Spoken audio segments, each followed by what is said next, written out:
This is a different video than what I've done before. I actually reached out to a lot of people on my social media. I'm super grateful to have all the connections that I have, and I was actually able to get some interviews from quite a few different areas of the horse world and equine jobs. I have 8 different equine professionals in this video, and I'm going to do a series focusing on different careers in the equine industry. If there are any specific jobs with horses that you want to learn about, comment them below and I will try to get in touch with someone in that career field. I have a lot more interviews to go through, so I will be making at least 3 parts to this. If you'd like to know more about the interviews that you see now, I only used part of their interviews. I tried to take out some of the parts that I thought everyone would find most interesting, but if you do want to learn more about someone specific in this video or their specific career in this video, then comment that below and I might upload full interview videos. I was trying to figure out how I wanted to organize it as each person answering the question as I go along, but I decided to keep each person as their own little segment. And if you look in the description, if anyone included links to their social media, those will be in the description below. This has 8 different people from around the country, all the way from like Washington to New Hampshire, Pennsylvania, everywhere. These are a couple of the different categories that are discussed in this video. Lessons in boarding, equine bodywork, farriers, photographers, grooms, and tack creators. This will be a cool video, especially for any young adults out there or kids that are interested in a job in the equine field. It's kind of cool to see people who are already in that job and what they have to say about their experiences with it. Like, can you have an equine job as your full-time job and be comfortable to live? How do you get started and involved in it? Do you need to go to college for your equine job? Don't forget to subscribe to my channel for additional content, and if you enjoy this video, please give it a like.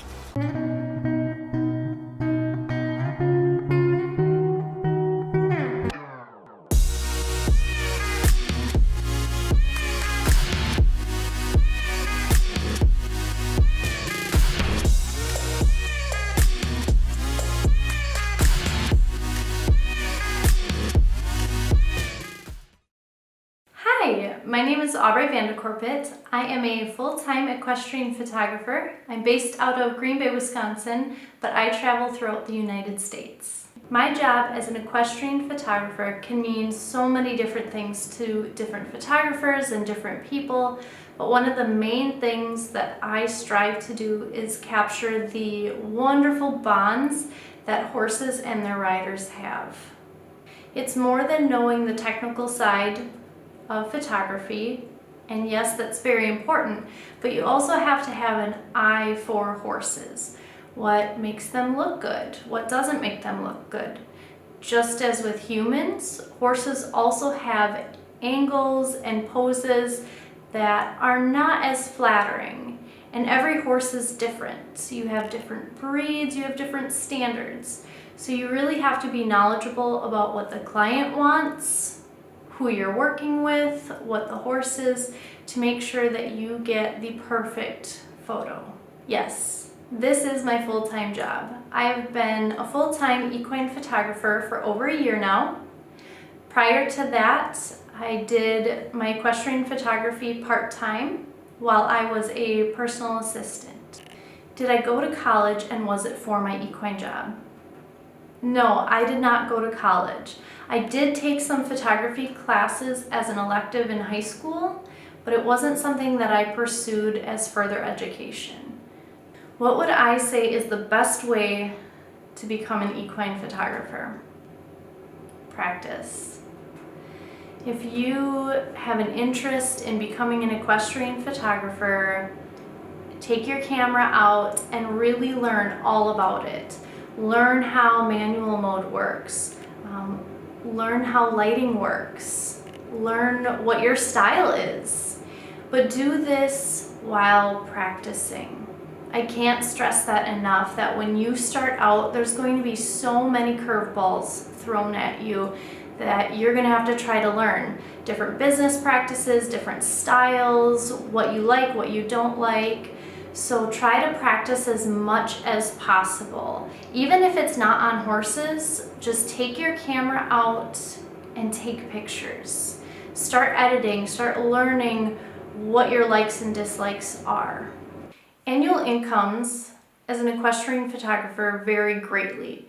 A lot's going to depend on the area that you're living, cost of living, and of course the income that you personally want to make. Am I financially comfortable with my job? Yes, I am. I spent a lot of time going over my cost of doing business to make sure that I was covering all of my needs. And I review those numbers often to make sure that I'm still on par with where I need to be. How do I get clients? The majority of my clients come from word of mouth. They come from referrals from past clients, or maybe they've seen my work in publications. In the very beginning, used social media a lot. And granted, don't get me wrong, I still post on social media, I'm still active on social media, but that is not my main way of marketing to clients. The majority of my marketing is really through positive experiences with current clients, making sure that they have a luxury experience, and that way they want to tell their friends and their family the kind of photos that they got and the experience that they had with me, that it was fun and luxurious and that they enjoyed every minute of it. Not only that, but they created memories with their horses. So that's where the main source of clients come from. So what would my advice be if you want to become an equine photographer? For one, you do not need the best equipment. If you have an entry-level camera, that's perfect. Practice with that. Learn the ins and outs of your camera. Really get familiar with it and push it to its limits. Once you are taking pictures that are beyond the ability of your camera, then upgrade. So don't worry about needing or wanting the best that's out there right now. Practice with what you have. And then secondly, if you are seriously considering doing this as a career, learn business. Because it's really easy to throw out a price, take pictures, and call it a day. But you're never going to be sustainable if you do it that way. So make sure you learn how to price yourself accordingly, consider all of your costs so that you can sustain yourself in business and then continue on and you don't have burnout. Hi, my name is Ashley. I live in Astoria, Oregon, and I am the owner and operator of Inniss Equine. I would describe my job as teaching safe, maybe even better horsemanship.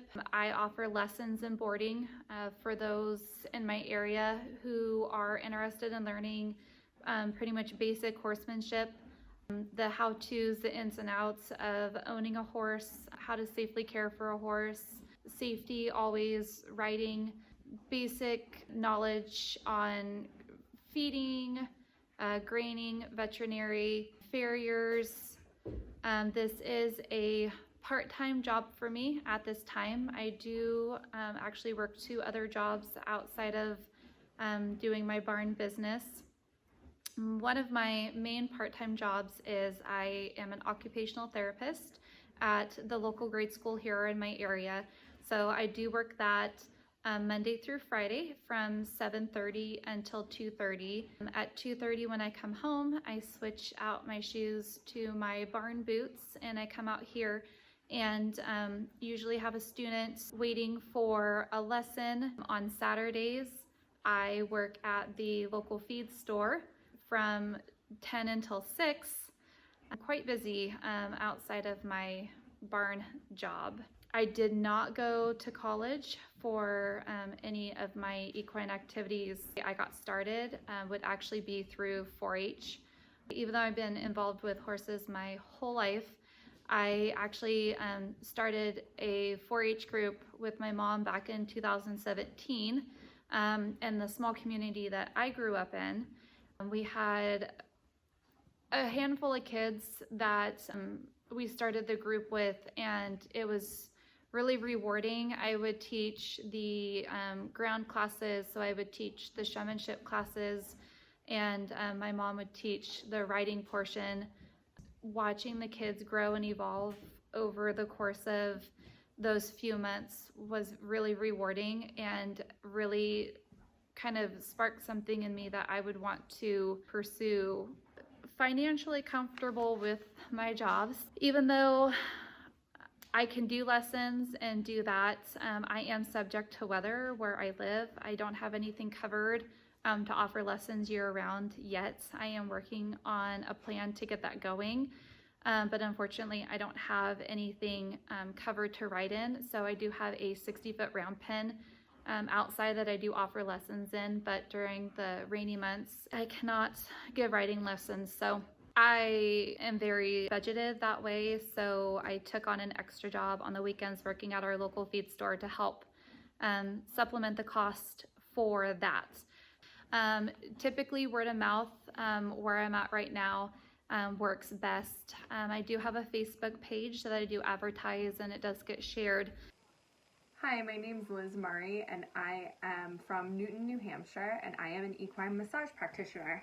For my job, I massage horses. So what massage does is it loosens the muscles and it kind of reduces tension in the horse's body. That reduction of tension will take the pressure off of joints. It will help to give a horse an increase in their range of motion. It helps with balance. It helps with soundness.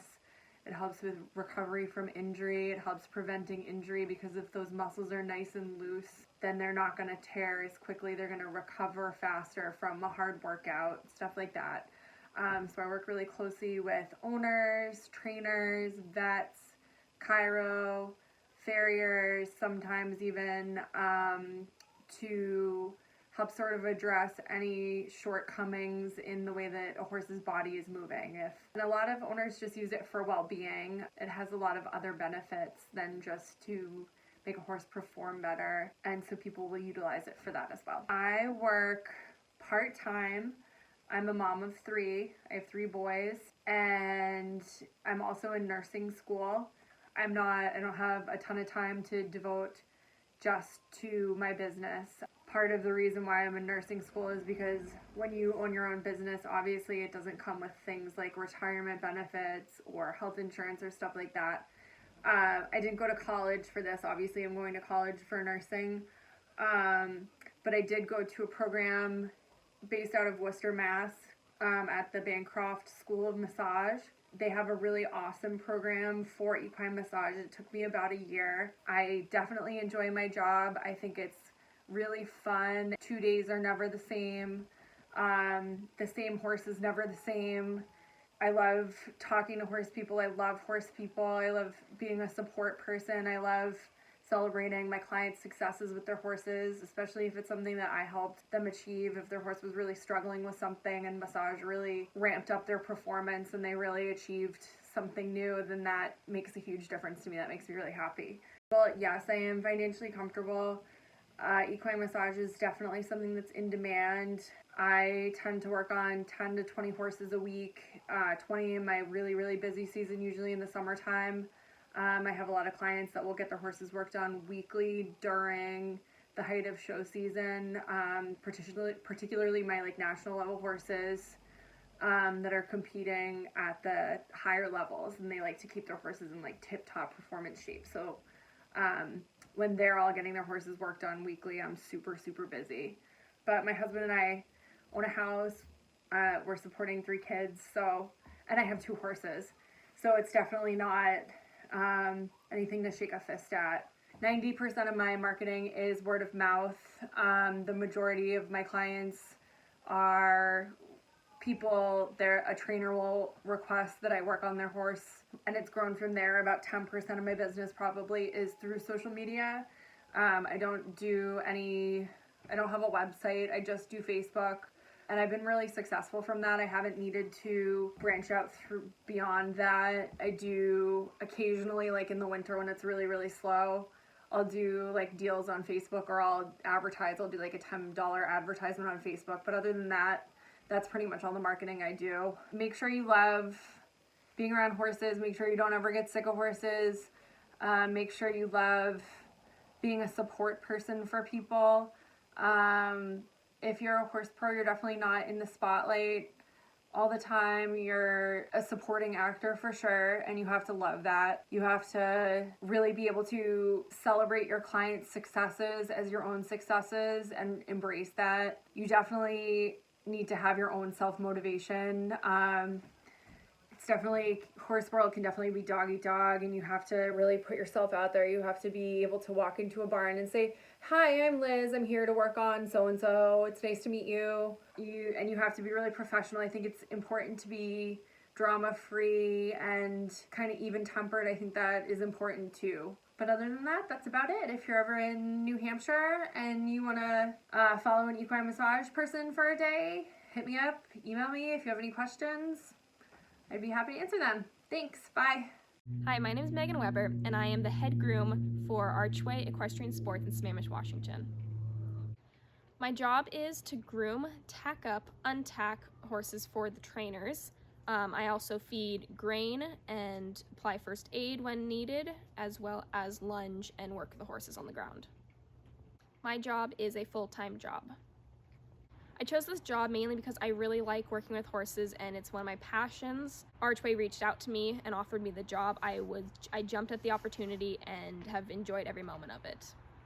I did not go to college, but I'm planning on going in a few years when I'm ready to study equine massage. I knew during high school that I really wanted to work with horses, and when the position was offered to me, I jumped at the opportunity. The best way to become a groom is mainly to start as a working student. That helps build your horse management skills and your knowledge, and then from there you go find barns and trainers who have groom positions. I really enjoy my job and I look forward to going to work every day. However, I will eventually be going back to school, and when I go back to school, I'm going to pursue my ideal job, which is a equine massage therapist. Hi, my name is Jack Trainer. I'm a farrier from East Long Meadow, Mass, and I've been shoeing horses for 6 years now. Every day what I do is go and put shoes on horses. They have nails kind of similar to humans, but we have to go and trim their feet, and some horses do have shoes, others don't. And if they do have shoes, we put shoes on them and we heat them up, shape them to their feet, and nail them on. I do this full time. I work with my father full time. We're partners in a business together. I went to community college for a couple semesters, and they were just for business classes that I wanted to take, and I didn't do anything in college equine related at all. I got started in this somewhat early on. I would just hang out with my dad while he was working at some of the different farms, and him and I would go there together, and I would be playing in the manure piles and whatnot, and I just kind of started right out of high school. I love my job. It's extremely rewarding. I mean, I get to be with horses all day and meet some great people along the way. I'm financially comfortable with my job. I'm able to afford a house, and me and my fiance live pretty well. I wouldn't say pretty well, but we're okay. I'd say it's more word of mouth. I do have an Instagram page, but I kind of just post on that just to be friends with other farriers, and if any clients want to follow me, they can see my work on there. We get a lot of referrals from different vets around the area that we do work with, and that's really about it. Just recently in December of 2019, I passed my certified farrier exam through the American Farriers Association, and that was something I've been working at for a year and a half now, and I busted my butt to pass it. I would say go for it. If you love horses, I'd really say go for it. Just be aware that you may need to have a part-time job on the side while you're getting your business started. I would say try to find a farrier and contact them. Maybe you can go to your local barn and say, "Hey, who's your farrier?" and then wait for them to come around, or give them a call and say, "Hey, I'm really interested in being a farrier. Can I ride with you for a day?" just so you can see what they do. Even if you just go and sweep up for them, I mean, you're still going to learn a lot more than just sitting at home on the internet. I'd say if you want to be a farrier, then go for it. I mean, I love what I do. It's extremely fulfilling. It's really a great mix of art and science. I mean, that's really what it comes down to. We have to be artists, but we also have to know the science of the anatomy of the horses and whatnot, and I wouldn't trade it for the world. Hi, my name is Rhonda Brutcher, and I do body work on horses, specifically soft tissue therapy. And I've been doing it for a couple of years now on friends' horses to kind of get a clientele base and to get started. And I retire in May, and that will be my new career. I got started in soft tissue therapy with this guy, actually. He came to me because they claimed he was crippled and no longer useful, except for anything as a trail horse. And once I got him, I realized that he was fine and that they had basically ridden him for too long with a saddle that was too small and his withers were jammed. And from staying clinched all the time, he was just really sore. I mean, think about carrying a heavy backpack that's, too big or too small for you. Eventually those muscles are going to get cramped up and cause a lot of pain. So I started with him, and I worked with a guy watching his videos. He's from Australia, on this particular method that I found very useful for horses. And I started doing the body work on him. I started working on the muscles, stretching him out. He began to relax, and after about 6 weeks of pretty intense therapy, I'll never forget, I put the saddle on him for the first time, and he flinched like he was expecting it to hurt. And then he let a big sigh like, oh, it doesn't hurt, because it fit him. And he has been a wonderful trail horse for me ever since. He's had to make the transition from the arena, but this isn't what makes me want to do what I do. I actually started rescue a long time ago, one horse at a time.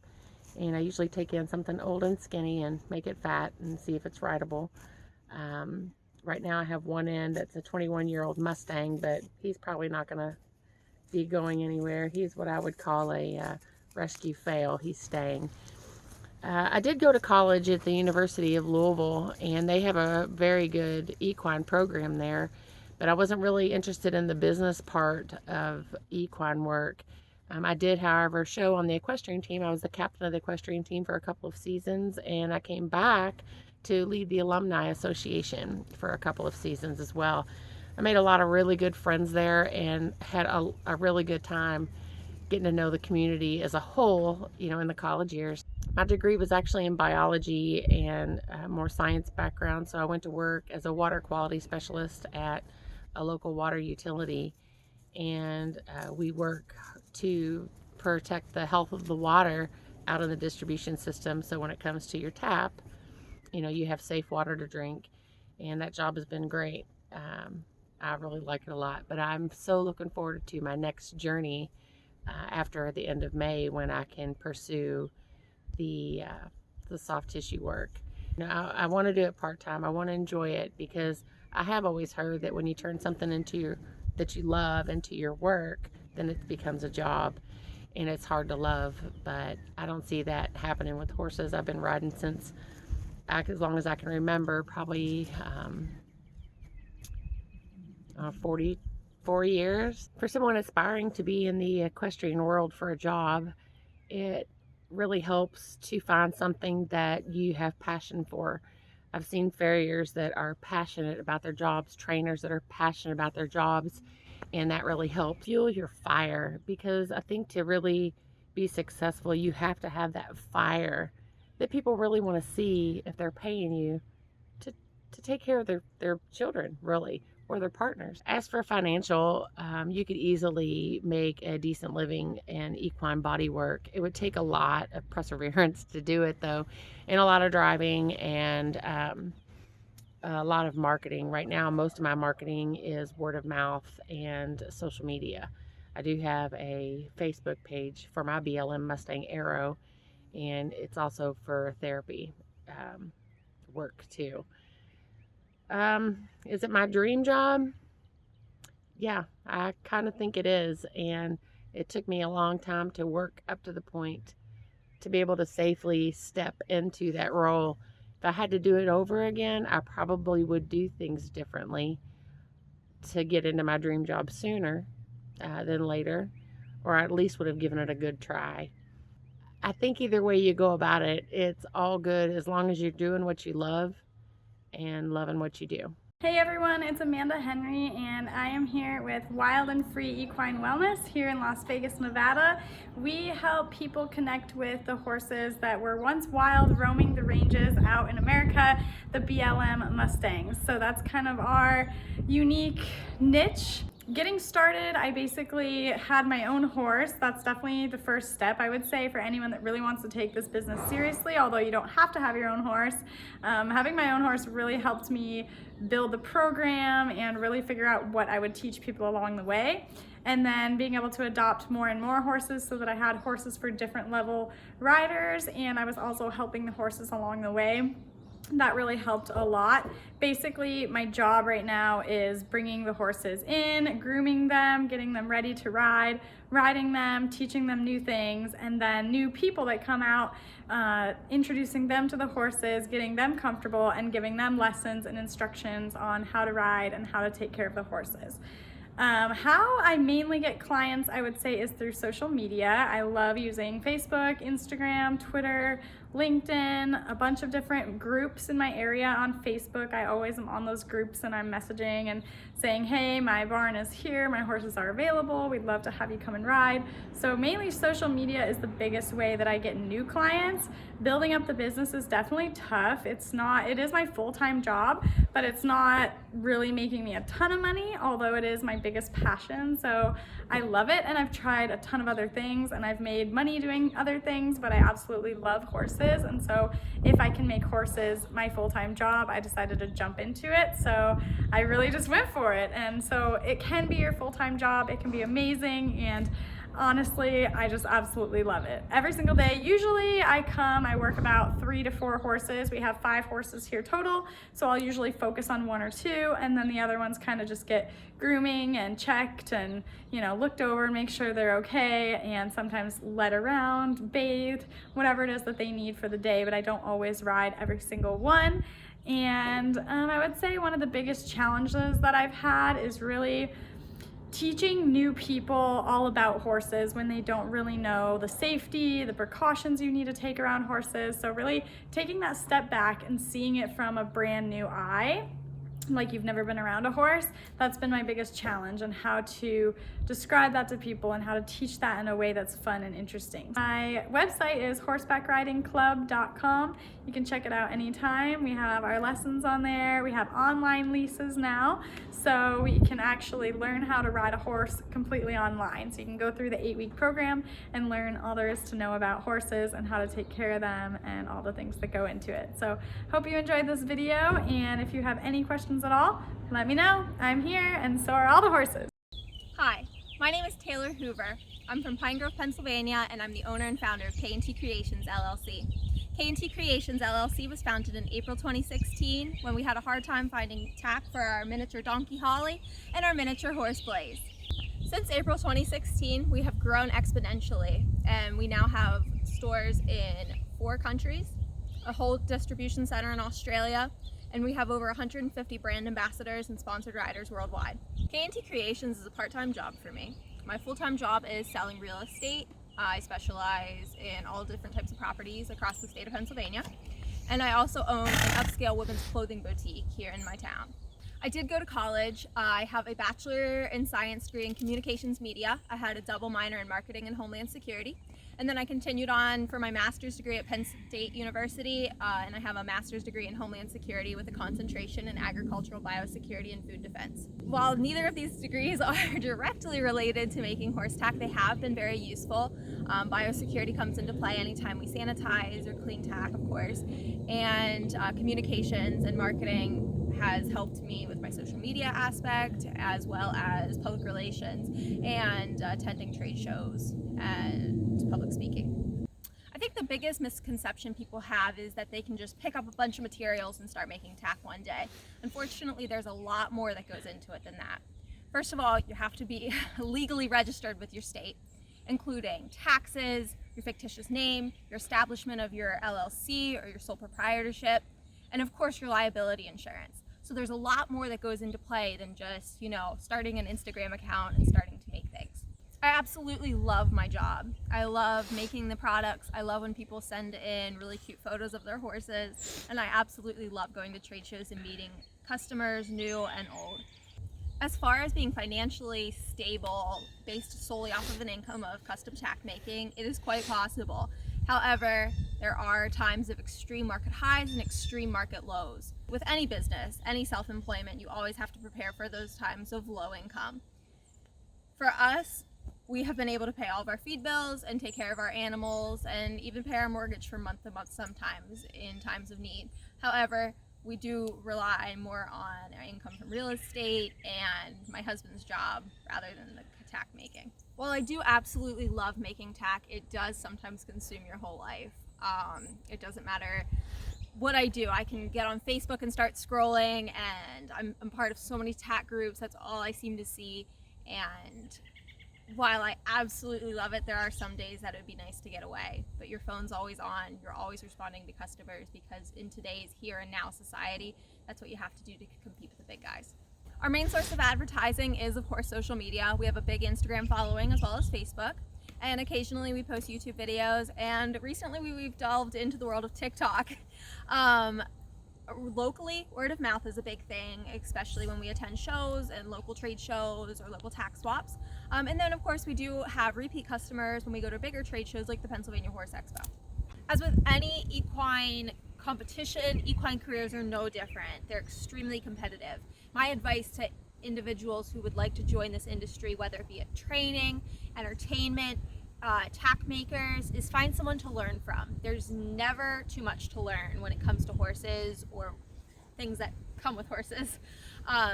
Find someone to apprentice with, find someone to internship with, and ask a lot of questions.